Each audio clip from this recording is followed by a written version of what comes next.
It's a massive breakthrough for Indian security agencies and a big jolt to two of the most dangerous gangster networks operating from abroad. Two most wanted criminals, Venkatesh Garg and Bhanu Rana, have been detained in Georgia and United States. Both are top operatives of India's most feared crime syndicates, the Kapil Sangwan and Lawrence Bishnoi gang. Let's start with Venkatesh Garg. He was caught in Tbilisi, the capital of Georgia. Garg is a close aide of UK-based gangster Kapil Sangwan, better known as Nandu. He is wanted in over 10 criminal cases, including the high-profile murder of a BSP leader in Gurgaon.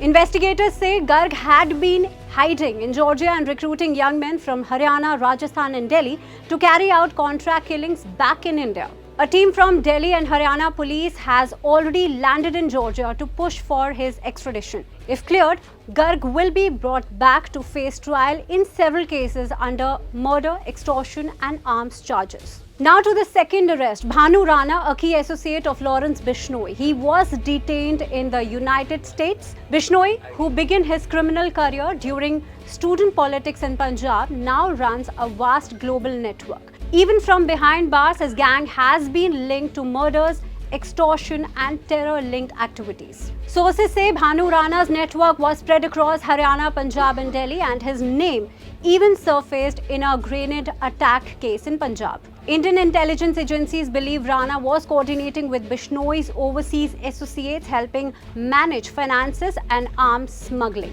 Efforts are now on to ensure his swift deportation from the US. Officials say these arrests are part of a wider crackdown on Indian gangsters hiding abroad. Over 24 such criminal cases are believed to be running their rackets from foreign countries, using local recruits for killings, extortion and smuggling. A senior officer told us the detention of Garg and Rana is a major blow to both gangs. It proves that no criminal can escape India's reach. But the road ahead won't be easy. Extradition procedures in both Georgia and the US are long and complex. Indian authorities will now have to submit detailed case files, charge sheets and evidence to prove the duo's wanted status under international law.